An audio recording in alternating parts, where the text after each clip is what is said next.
Hey everyone, Patrick from Aura. Have you ever been scrolling through Morph Market or watching a live auction on Palm Street and wondered why one animal was $100 and the next was $10,000? Well, hopefully today's video can answer that question for you.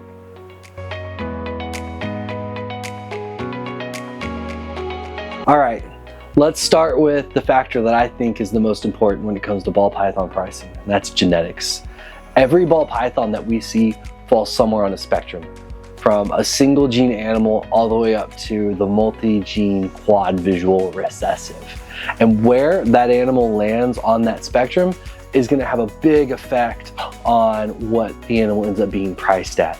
So if we start at like single gene animals, generally speaking, for genes that have been around for a while, those are gonna be the most affordable. I'm talking about pastel, fire, Mojave.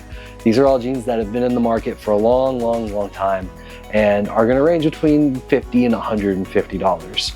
Where the pricing on single gene animals can differ is when you have new or hot or hyped projects to where it's very in demand and the price is gonna be exponentially higher than it would have been on these genes that have been around for a while. So that's the big difference when we're looking at single gene animals. Now, when you talk about multi-gene versus single gene, now you're adding multiple genes into an animal. So instead of just being like pastel or fire or lesser or clown, you have a pastel, fire, clown. And so that animal is, generally speaking, going to be significantly more valuable than a single gene version of that because it's a more complex animal that took more effort to make. And where we really see the difference here is in what I think is one of the biggest price drivers when talking about ball python genetics. And that's the difference between incomplete dominant and recessive traits. In incomplete dominant traits, you only need one copy of the gene to get a visual representation of the animal. Whereas recessive, you need two copies. And so where you see the big difference here is because you only need one copy with an incomplete dominant trait, you're able to make those animals much faster and get them mixed into projects much quicker. While this is really great for speed, it doesn't always help with the long-term value of a project. And so generally speaking, with incomplete dominant traits, you see a drop in the value over time much faster. Whereas when we look at recessive traits, you have to have two copies of that gene. And because of that, it's much harder to make them and takes more time. And that difficulty in time generally equate to a more stable price drop over time. It's still gonna go down, it's just never gonna go down as fast as incomplete dominant traits. So when we talk about the most valuable projects generally in ball pythons, you're talking about multi-recessive projects, double, triple, quad recessive projects. These are the projects that breeders have spent 5 to 10 years to produce. And so when you're buying these animals, you're not just buying the morph itself. You're also paying for the time that it took the breeder to make that animal himself. And so, you know, when we think about these multi-gene projects that have been around for a while, like dreamsicles or albino pieds, those are going to be cheaper, you know, $500, $600, $700.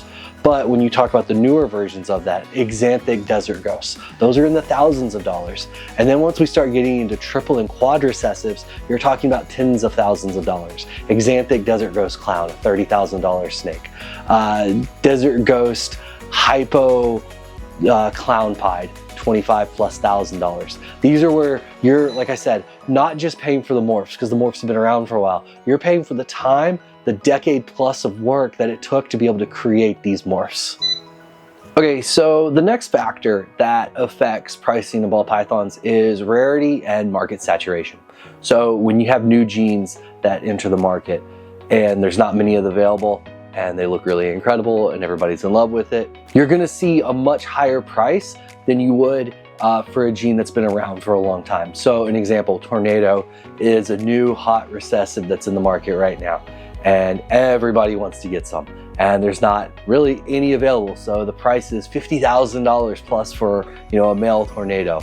And that price is gonna stay high for now because until the people that have Tornado start producing more and releasing them to the public, it's just not gonna be available. And as long as there's demand for it, the price is going to stay high.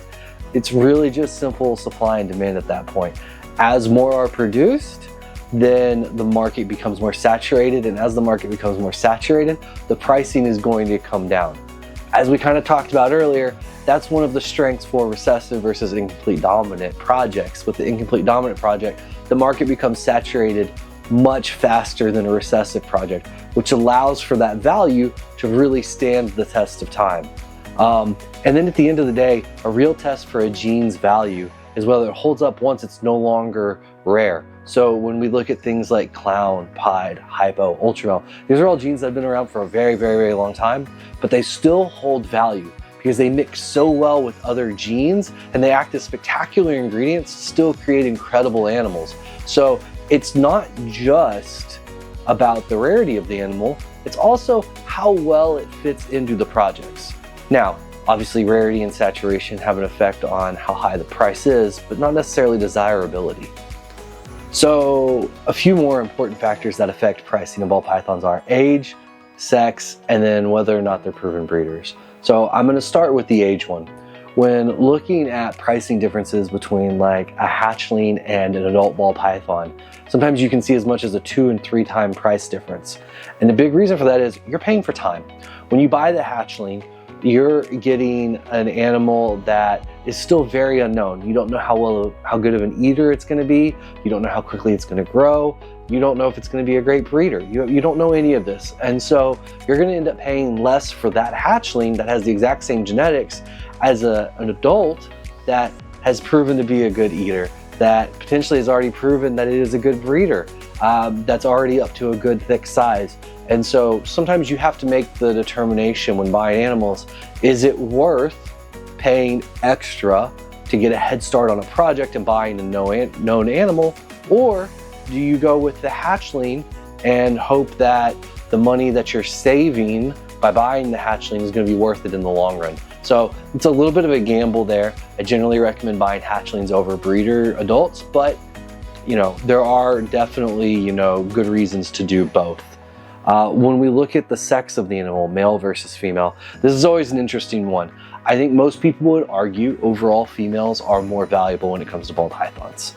That being said, I personally think that super high-end gene-packed animals are generally more valuable if they're a male. And the logic for me behind that is that male is going to end up producing more clutches, potentially 7, 8 clutches a year, versus the female that can only produce 1. So while it's important to have, powerful, strong females, a really potent, strong male, I think is the best value you can get in a ball python collection. And so for that reason, I think when we're talking about the real heavy hitter, gene-packed, powerhouse animals, males generally tend to be more expensive on that side. But once we get to the mid-range area, I think there's a flip-flopping moment, and I think that females actually end up becoming more valuable. And a lot of times in recessive projects, we see that where initially the males are more expensive, and then over time, there's kind of that meeting point, and the female ends up becoming more valuable. So obviously, once again, male and female play a big role and what the price point is for that animal, and that also comes down to the genetics that it has. And then the last thing is whether or not it's a proven breeder. I personally don't necessarily think that a ton of value gets added to a proven breeder versus an animal that's ready to breed. There obviously can be a bonus to that, but a lot of times in my mind, if you're buying an adult animal, you're going to be paying the same whether or not it's going to be a proven breeder or not. But I understand why someone would charge more if it was proven versus not proven. I think the one exception to that would be maybe females. And if you have a female that's proven to lay huge clutches every year, year after year, I can see a big added value to that animal. On the male side, not as much to me. All right, everyone, there you have it. My opinions on ball python pricing.